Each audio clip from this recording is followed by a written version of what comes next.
بوفون، مردی که از فوتبال خداحافظی نکرد بلکه فوتبال از او خداحافظی کرد. بوفون یکی از اون آدمایی که انگار از روز اول ساخته شده بود برای قهرمان شدن. او بیش از 1100 بازی رسمی داشت، بیش از 300 کلینشیت فقط در سری آ، قهرمان جام جهانی 2006 با ایتالیا، نایب قهرمان یورو 2012، رکورددار ایتالیا در بازی ملی یعنی بیش از 176 بازی، بهترین دروازه‌بان جام جهانی 2006، بهترین دروازه‌بان سال اروپا در سال 2003.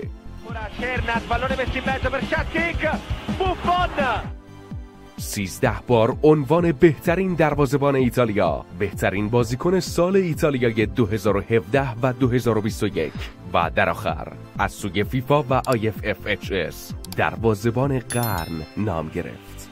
او همیشه روحیه خاصی داشت، یک کاریزمایی که هیچ کس دیگه‌ای توی فوتبال نداشت.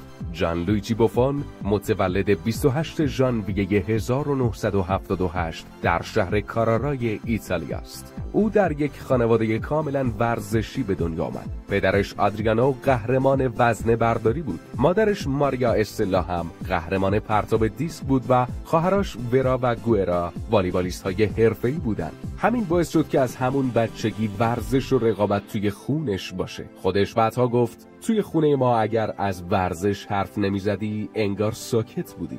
و جالبه که بدونی بوفون از همون ابتدا دروازه‌بان نبود. او در دوران بچگی توی تیم محلیشون به عنوان هافبک دفاعی بازی میکرد تا اینکه یه روزی در تمرین دروازه‌بان تیمشون مصدوم میشه و بوفون داوطلب میشه که بره توی دروازه و از اون روز دیگه از دروازه خارج نشده. خودش بعدها گفت که اون روز فهمیدم فقط وقتی خوشحالم که چیزی رو نجات بدم، نه وقتی که گل بزنم. او در 13 سالگی به آکادمی باشگاه پارما رفت. همون جا بود که استعدادش درخشید و دروازه‌بان‌های بزرگ اون دوران ازش حرف می‌زدن. در سال 1995 وقتی که فقط 17 سالش بود اولین بازیش رو در سری آ انجام داد، اونم در مقابل آس میلان پرستاره. در همون بازی چند تا سیو عجیب داشت و بعد از اون روز همه گفتن یه پسر 17 ساله داره دنیا رو عوض میکنه. او با پارما قهرمان جام یوفا، جام حذفی و قهرمان سوپرکاپ شد و اونجا بود که اولین لقب خودش رو گرفت، سوپر جیجی، پسر طلایی دروازه ها. اما نقطه عطفش وقتی بود که یوونتوس به سراغش اومد.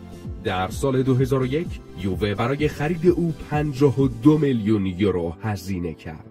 اون موقع گرونترین دروازه‌بان تاریخ بود و تا 17 سال بعد هم همینطور بود. جیجی بوفون با یووه افسانه شد.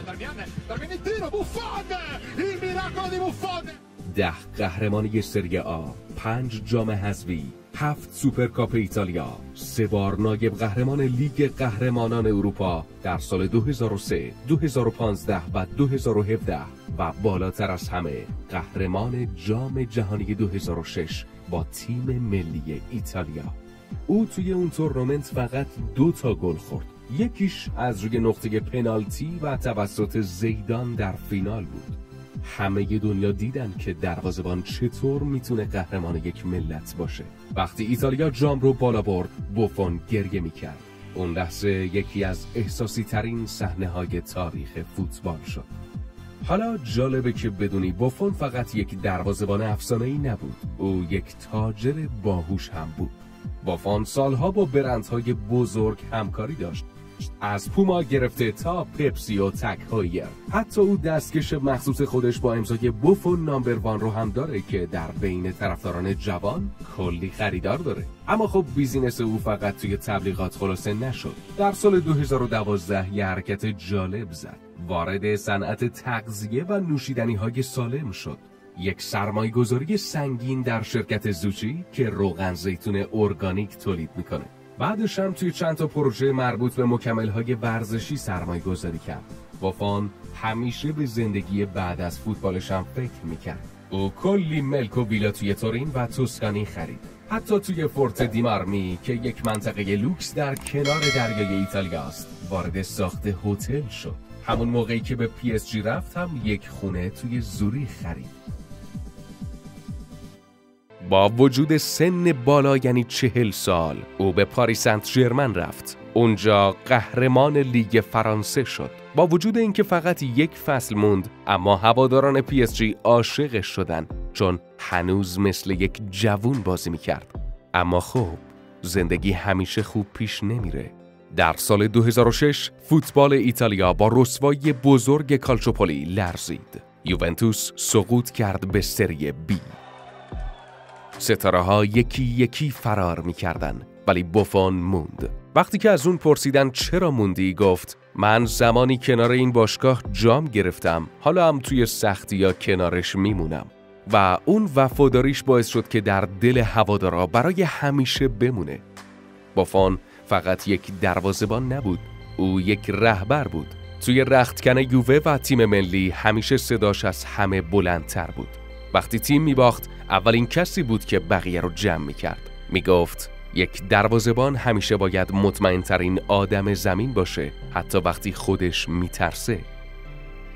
از نظر شخصی هم زندگی بوفون پر از داستان بود. او با آل ناصر دووا، مدل و بازیگر ایتالیایی ازدواج کرد. اونا 2 پسر دارن به اسم لوئیس توماس و دیوید لی. اما بعد از چند سال از هم جدا شدن و بوفون با ایلاریا دامیکو، مجری معروف تلویزیون ایتالیا، آشنا شد. او از همسر جدیدش یک پسر دیگه هم به اسم لئوپولدو ماتئو داره. خود بوفون بعدها گفت پدر بودن به من یاد داد که چطور آرام باشم. حتی بیشتر از 120 دقیقه بازی بدون گل. از اونجایی که بوفون همیشه در مرکز توجه بود، چند بار به خاطر اعتراض شدید به داورها جریمه شد. معروفترینش بازی با رئال مادرید در لیگ قهرمانان 2018 بود. زمانی که داور پنالتی گرفت، بوفون با عصبانیت گفت تو یه آشغالی چون قلب یک ملت رو دزدیدی. اما بعد از بازی عذرخواهی کرد ولی گفت آدم اگر توی لحظه زندگی نکنه بهتره کلاً زندگی نکنه. یه مدتی هم به اشتباه متهم شد به شرط بندی روی بازی ها، اما بعدها تبرئه شد. حتی یک دوره‌ای هم از نظر روحی بسیار افت کرده بود. در سال 2004 با اینکه بوفون در اوج شهرتش بود، خودش توی مصاحبه ها گفت که افسردگی گرفته و در یک مصاحبه ای صادقانه گفت هیچ کس نمیدونست من هر شب گریه می کردم. انگار از درون خسته بودم. وقتی مردم تو رو قهرمان میبینن فکر میکنن شکست ناپذیری، ولی خب منم آدمم با ترس‌ها و ضعف‌هام. این صداقتش باعث شد که مردم بیشتر از قبل دوستش داشته باشن. شاید کمتر کسی بدونه که بوفون عاشق موسیقی راکه، مخصوصاً پینک فلوید. حتی توی تمرین‌ها هم با هدفون راک گوش میداد. جان لویجی بوفون به فلسفه هم علاقه داره و کلی کتاب تاریخی جمع کرده. خودش یه بار گفته بود توپ شاید بره توی گل ولی مغزت نباید خاموش بشه. از نظر ورزشی بوفون دارای رکورد بیشترین بازی در سری آ، یعنی بیش از 650 بازی و یکی از بیشترین تعداد بازی‌های تاریخ فوتبال رو داره، یعنی بیش از 1100 بازی رسمی که خب عددش واقعاً دیوونه کننده است. فقط چند تا بازیکن هستن که در تاریخ ازش بیشتر بازی کردن. او در 25 سال فوتبال هیچ وقت کارت قرمز مستقیم در سری آ نگرفت. اولین دروازه‌بان ایتالیایی که همزمان هم کاپیتان تیم ملی بوده و هم تیم یووه. رکورددار بیشترین کلینشیت در تاریخ سری آ، یعنی حدود 300 بازی بدون گل خوردن. او اما در نهایت در تابستان 2023 با لباس پارما برای همیشه از فوتبال خداحافظی کرد. وقتی خداحافظی کرد گفت زمانی که بچه بودم فوتبال رو با لبخند شروع کردم. حالا هم با همون لبخند تمومش میکنم. اون روز تمام ورزشگاه گریه میکرد. صدای تشویق‌ها تا دقایق طولانی ادامه داشت. اما بعد از خداحافظی بوفون یک کار جالبی کرد. گفت که نمیخواد از فوتبال دور بمونه، ولی نمیخوادم روی نیمکت مربیگری باشه. او الان با فدراسیون فوتبال ایتالیا همکاری میکنه تا یک سیستم جدید برای آموزش دروازه‌بان‌ها طراحی کنن. هنوزم داره به آینده دروازه‌بانی ایتالیا فکر میکنه. اون 25 سال توی زمین ایستاد، برای رنگ پیراهنش جنگید و برای هوادارانش گریه کرد و هیچ وقت خودش رو از مردم جدا نکرد. حتی وقتی که پیر شد هنوزم با همون شور نوجوانی توی زمین میدوید. بافون هنوز در ذهن همه مونده، با اون فریادهاش، با اون اشکهاش، اون لبخندهای مطمئنش وقتی توپ رو میگرفت. یک مردی که فوتبال رو فقط بازی نکرد بلکه زندگی کرد.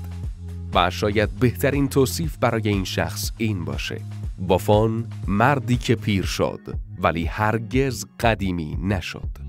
خب دوستان عزیز، ممنون که تا اینجای ویدیو همراه ما بودید. اگر خوشتون اومد لایک فراموش نشه و برای گم نکردن ما و دیدن باقی ویدیوهامون دکمه سابسکرایب و زنگوله کنارش رو فعال کنید.